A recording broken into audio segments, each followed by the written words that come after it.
So dito na in-invite ako ng tropa natin. Pero ang hindi ko alam, 5-man bala kami. So kailangan ko ngayon magpasikat. Let's go! Dahil magpapasikat tayo, magkikimimit tayo. So dito kinuha namin dito Lito Wanderer. Pero yung link dito nag-audition mga kaibigan. Kumukulit. Ayan, dati ka banta nga, patay ka ngayon. First blood. Nagkiklear lang ako dito sa mid. Pero biglang dumating dito yung Cyclops. Balak din magpakamatay. So eto, bibigyan natin yung mga kaibigan. Dahil dati yan nga, nag-flicker ako dito para ma-sure na ang kill at tinawanan natin siya gamit ang emoji. Lagi nyo tatandaan, kapag mid laner kayo, dadalaw kayo dapat sa gold lane nyo. Pero yun nga lang, sa kasawan pala namatay dito si Clint. Pero hindi pa tapos ng laban dahil dito na ang bida mga kaibigan ng corner. Ako dito na Melissa, kala ko mapapatay niya ako pero bigla sumanib dito ang Angela. Very good ka doon. Mapapatay natin dyan ang Melissa pero medyo tanga tayo at mapapalo natin doon. Mababaril natin ng Beleric. Patay tayo dahil sa back damage. Tahimik ako nakatambay dito sa mid pero bigla na lang enjoy. Balak niyang patayin dito yung Cyclops dahil magaling tayo. Magpe-flicker tayo para kay KS natin pero hindi tayo nagwagi doon. Sayang yung flicker natin para lang sa KS Magte-turtle na sana kami dito pero bigla ako nahuli mga kalaban mga kaibigan. Ling and Beleric. Dumating na rin ang Cyclops. Tamang free hit lang tayo dito, mapapatay natin dito yung Ling, yung Cyclops, mahuhuli natin ang stun. Very good ka doon, Ruby. Hindi nila tayo dito kaya, nagpapasikat ako So dito na bigla dumating dito yung Cyclops, inulti ako para mahuli at sa second skill natin para sure kill na nga yung edit dito. Kala niya mapapatay tayo, yung pinoprotektan tayo ng Ruby. Very good yung Ruby and Angela. So double kill tayo mga kaibigan. Thank you guys. Si Beleric dito kumukulit, dumating, nag-audition, may gustong patunayan, nag-ulti pero hindi tayo mahuhuli doon. Kala ko dito triple kill na pero kinuha pa ng Joy yun. Yung Ling nag-audition mga kaibigan.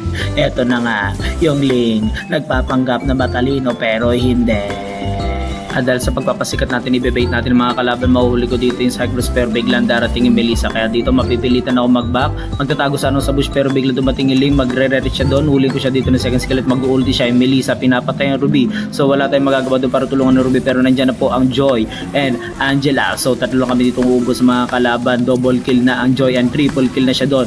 Pero pang isang natitira, so magiging maniac sana to. Bala ko sanang AKS, sakita na doon yung Ling. Ipiplicker ko para makayas pero mamimaniac pa yun ang Joy, sayang naman. So nang maniac, akin tong turtle. So dito nga tahimik na sana kami mag-back pero biglang dumating dito mga kalaban. Inultihan ko sila, mahuli natin ng Melissa and Cyclops. Walang nagawa doon ng dalawa sa mga kalaban natin. Yung Beleric dito magbabak ako mag-first kill para madodge ang ulti ng isang Ling at mapapatay dito ang Eddie. Kalang palaga mga kalaban. Kahit hindi ko kilala ang Ruby, magiging kumpare ko to So dito tingnan nyo ang mangyayari dito sa mid, no, na-clear namin dito yung tower. Mag-ulti ako, mahuli ko yung dalawa dyan. And yung Ruby mga kaibigan, the flicker and the ulti.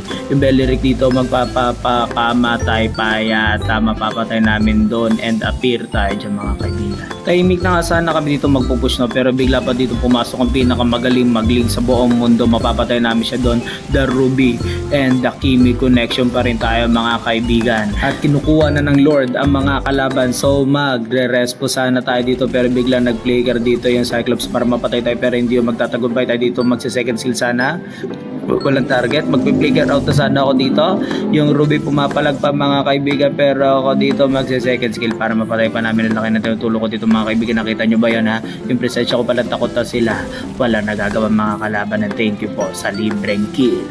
Dito naawa na lang talaga ako sa mga kalaban dahil nakuha na namin Lord, mukhang mapapatay pa namin sila. Yung Joy dito pumasok na, yung Ling wala talaga doon nagiging palag, yung ulti ng Beleric ang daming nahuli. Anino, yung Clint po doon nag-dash in, dash out, patay siya doon. Yung Cyclops na patay ko at mukhang mapupush pa yung Torre. Ay hindi pala, hindi namin napush yung Torre. Fake news tayo dun So dito mahabol yung mga kalaban, nakala nila makakaisa na sila pero hindi, mauubos namin dun yung mga walang kwentang kalaban. Ay bawal pala trash talk pero real talk lang tayo Thank you. Kaya panoorin natin dito kung paano namin tatapusin ng mga kalaban ni Cyclops. Susubukan pa talaga mag-death pero mapapatay ko siya dun at yun na rin po ang katapusan ng laban nito. Kaya maraming salamat sa mga nakalaro, naging kakampi, naging kaibigan, naging kalaban, kapamilya, pinsan. Lahat kamag-anak man o hindi, maraming salamat po.